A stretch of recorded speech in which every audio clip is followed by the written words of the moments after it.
Dash choose. We're going to continue on here. We're going to do domain and range of word problems. And like I was saying before in the previous video, if it's abstract, the domain is XER.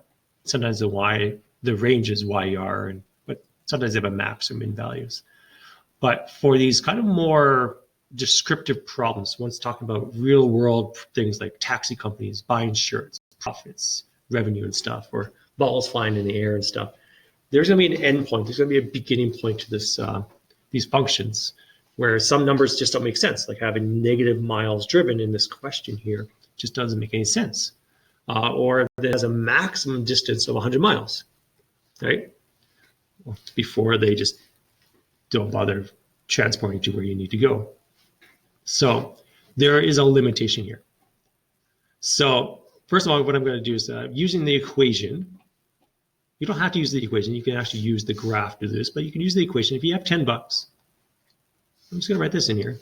I'm going to do the graph as well. But if I have $10, that's the equation for this. If I have $10, how far can I drive?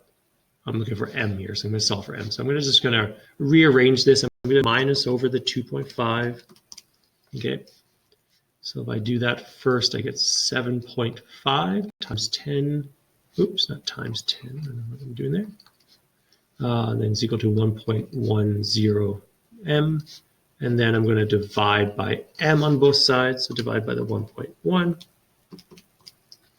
And then I can go 6. It doesn't specify decimal places here. So let's just say 6.8 miles. So move my face out of the way here. Okay, 6.8 miles. So what I was doing there, so I minus this over here, and then I divided by 1.10 on both sides. And I got that. Now, what you could do, you can also just punch in your calculator here. So I can't use M, so I'm going to say Y rather than C. And I can't use M, so I'm going to say X instead of that. So this is what my equation looks like here. Looking pretty good. What I know is that I can't go past 100, but this graph does go past 100 miles. So I can just keep on zooming out here. Remember, I can hold shift to do that. So here's my graph, and you see that it does go past 100, but it shouldn't go past 100. So this is where it should stop. It should stop right there at 112 bucks. All right, so that's the farthest this graph should go. And if you look down here, it doesn't make sense to have a negative value of this graph. So this is just, it's a pretty abstract version of this graph. This is a pretty abstract version of this graph. Yeah, where it's giving you it's giving you everything when you know there's limitations. You can't have negative miles. You can't go past 100.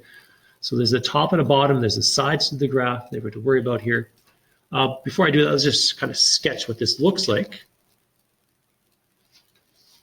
Okay, so I know I can go up to 100 miles. So I'm going to try on the bottom, go to 100. So 1, 2, I think it goes to 10. So this is going to be 100 over here. And this is in miles. Okay, so that's 50 there. And everything else is going to be tens. And I don't know exactly, but we kind of know from the graph that we drew there, what's the top, what's the max here. So I'm going to put 100 miles in here. So 1.1 times the 100 plus the 2.5. So if I were to put 100 into the mile spot here, and put 100 miles in here. That's really ugly how I drew that. If I put 100 miles in there, I can find the cost. All right, so this would be the top cost. So I'm going to put that, I'll just put the calculation over here. So 2.50, and the reason I'm doing 100 miles because that's the max of my distance. And if I did that, this ends up being $112.5. So that's going to be the top of my graph here. So it starts at 0 at the bottom there. So I just had to figure out how to put 112 into here nicely. Can't go by tens, 10, 20, 30, 40, 50. It only goes to 100. I wish it didn't go. I wish it went to just a little bit more than that. Let's just fudge it a little bit. I'd rather not deal with Yes, but this is going to be in dollars here, so cost in dollars. Okay, so 112 is going to be a bit higher than this last digit here, right? This is 110, 20, 30, 40, 50, 60, 70, 80, 90, 110, 112. 112 is going to be way up here somewhere. Just slightly more than that. Okay. And the bottom here, so this is 10, 5, so 2.5 is going to be the lowest one, because if I put 0 miles in there, that's going to be my lowest miles I can get. If I put 0 in there, I get $2.5. That's what's charged. Okay. So you know also that there's no degrees on here, like the degree is 1, so this is a nice linear line. So if I know 2 points of a linear line, I can just I can just draw a straight line between them now. I was going to hit insert and insert a straight line here, but I'm not going to do that right now. I'm going to plot some extra points here. Actually, I will. Never mind. I will insert a straight line. A nice linear line here going off this way. It's going to stop at this point here. Right? So maybe I shouldn't put an arrow there. I should put just a solid line. There you go. 1.29. You can find some other data points in there to make sure that this fit properly. Like say at 50, where should I be at 50? 1.5 times 50 plus 2.5 should be 57.5. Yeah, that looks about actually pretty right where I am there. Looks pretty good. Okay. Now what's my domain and range for this situation? Now when you're doing your domain and ranges for these kind of real world questions, you don't use just X and Y, you use the variables they give you. So this first one, my variable is M. I start at 0, and I run to 100 miles, right? And my M value has to be between those two values.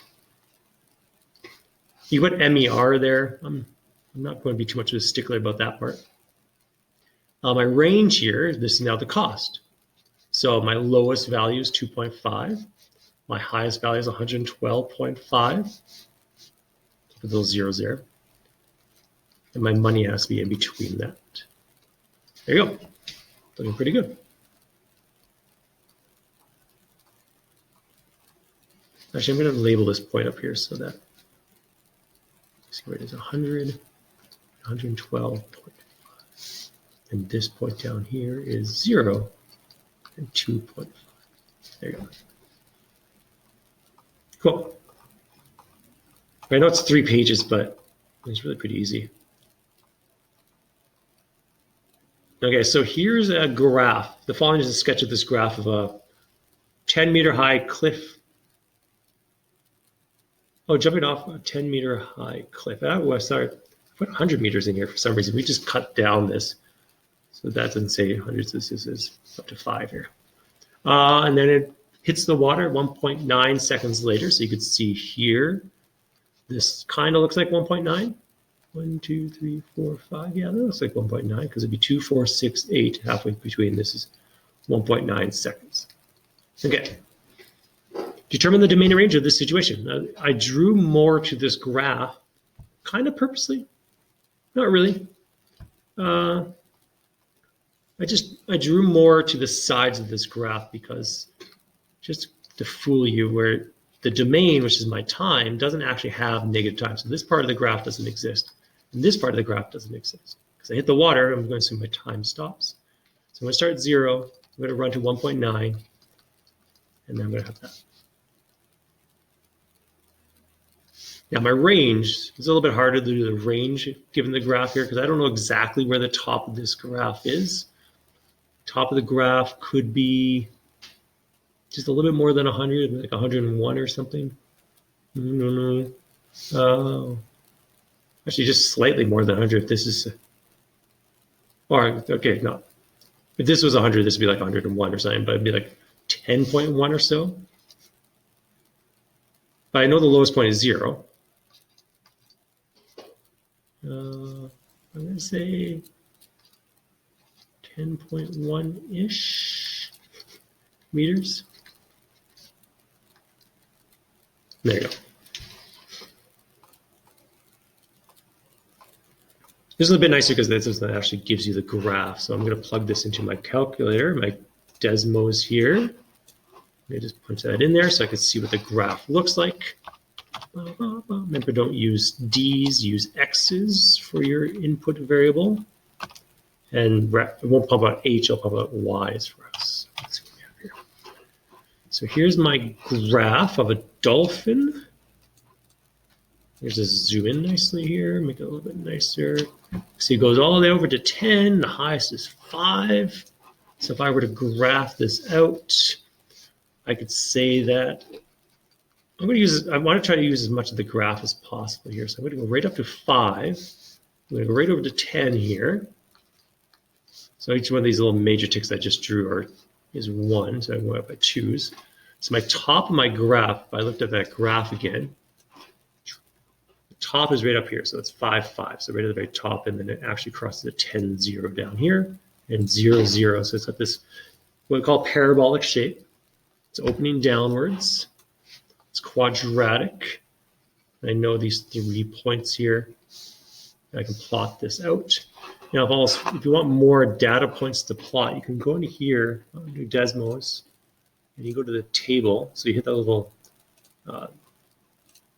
hit this button here where it says Edit List, and then they gave you the option to load up a table there. There's a little table button. So here's some extra points if you want to use them. I'm just going to freehand it though.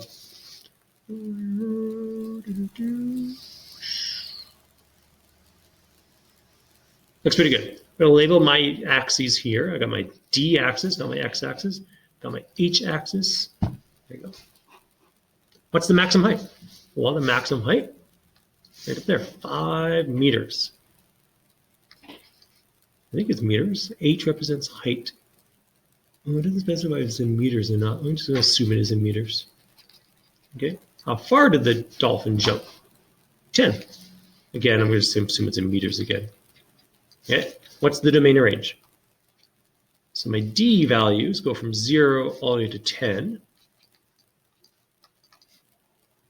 And my range, my up and down values go from 0 all the way up to 5. And those are my H values. Oops, forgot to put that little line there. There you go. Hopefully those weren't too hard. I realized this question had to have a typo on it. It should be a 100-meter cliff. 10 meter. Oh, it jumps 1 meter into the air. So that's one key part. So this was a 100-meter cliff. That was my typo, I guess. So the top is 101.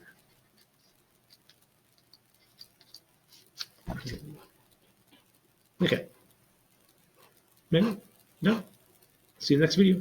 Bye.